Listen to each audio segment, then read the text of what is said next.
பள்ளிக்கல்வித்துறை அமைச்சர் அன்பில் மகேஷ் பேச வருகிறார். பார்க்கலாம். வாக்கு வித்தியாசம்.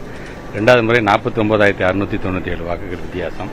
இந்த முறை அதையும் தாண்டி வெற்றி பெறும். காரணம் எங்களுடைய தலைவர் நம்முடைய முதலமைச்சர் செய்திருக்கின்ற சாதனை திட்டங்கள் ஒவ்வொரு வீட்டுக்கும் போய் சேர்ந்திருக்குது அப்படிங்கிறத நாங்கள் நம்புகிறோம்.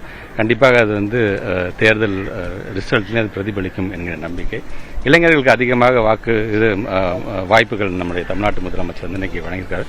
தொடர்ந்து ஒரு 77 ஆண்டுகள் கடந்து ஒரு இயக்கம் இருக்குது என்று சொன்னால் ஒவ்வொரு காலகட்டத்தில் நாங்கள் எப்படி எங்களை செல்ஃப் அசஸ் பண்ணிக்கிட்டே இருக்கிறோம். நாங்கள் அந்தந்த காலத்துக்கு தகுந்தாற் போல அந்த வேட்பாளர்கள் வருவது, அனுபவம் வாய்ந்தவர்கள் இருக்கிறார்கள், வழிகாட்டுவதற்கான தலைவர்கள் இருக்கிறார்கள், அதோடு சேர்ந்து இளைஞர்கள் செயலாற்றுவதற்கும் இருக்கிறார்கள் என்பதை காட்டுகின்ற விதமாகத்தான் இது இருக்கின்றது. திராவிட மாடல் 2.0 இன்னும் ஒரு 30 நாட்களோட இடைவெளியில் அது தொடர இருக்கின்றது. திராவிட முன்னேற்ற கழக கூட்டணியோடைய அந்த வெற்றி என்பது ஒட்டுமொத்த நாடே திரும்பி பார்க்கின்ற வெற்றியாக இது அமையும்.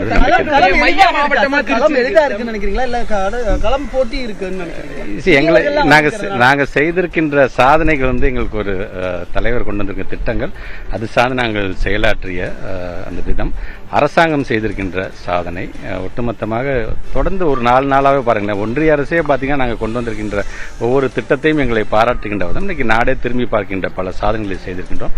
அதனால் அது எங்களுக்கு மிகப்பெரிய ஒரு பலமாக இருக்கும். குறிப்பாக எங்களுடைய கூட்டணி பலம், தோழமை கட்சியை சார்ந்திருக்கின்ற இந்த கூட்டணி பலம் இந்த முறை இன்னும் அதிகப்படியான வாக்கு வித்தியாசத்தில் ஒவ்வொருவரும் வெற்றி பெறுவார்கள் என்பதை நிரூபிக்கின்றனர். திருச்சி மையப்பகுதியா இருக்கு தமிழ்நாட்டுக்கு, எப்படி இருக்கும்னு நினைக்கிறீங்க? அந்த மாவட்டத்தில் பொதுவாக திருச்சி மாவட்டம் என்ன டிசைட் பண்ணுது, ஏன்னா ஆல்மோஸ்ட் மையப்பகுதி நீங்க சொல்றதுனால நிறைய பேர் அங்கே குடியிருந்ததாக இருந்தாச்சு, நிறைய பேர் அங்கே வேலை பார்த்துட்டு போறதா இருந்தாச்சு, நிறைய பேர் அங்கே இருக்கின்ற தொழில் சார்ந்து வந்துட்டு போறதுன்னு பார்த்தீங்கன்னா அங்கே என்ன பேசப்படுகிறதோ அதுதான் ஒட்டுமொத்தமாக தமிழ்நாடு முழுவதும் பிரதிபலிக்கும் அப்படிங்கிறத நாங்கள் கண்கூடாக நாங்கள் பார்க்கணும். காரணம் உங்களுக்கே தெரியும், ஏன் திருச்சியில் ஒரு மாநாடு வந்தால் அது ஒரு திருப்புமுனை மாநாடுன்னு சொல்லும் பொழுது அந்த மாநாட்டுடைய வெற்றியிலிருந்து தொடர்ந்து நாம பார்த்தோம்னு சொன்னால் இன்றைக்கு அங்க இருக்கின்ற அந்த 9 தொகுதியும் ஏற்கனவே நாங்கள் 9க்கு 9 நாங்கள் எப்படி வெற்றி பெற்றிருக்கின்றோமோ இந்த முறை 9க்கு 9 மட்டுமல்லாமல் ஒட்டுமொத்தமாக டெல்டா மாவட்டத்தில் இருக்கின்ற 41 தொகுதிகளையும் நாங்கள் வெல்வோம் என்கிற நம்பிக்கை எங்களுக்கு இருக்கின்றது. தேங்க்யூ.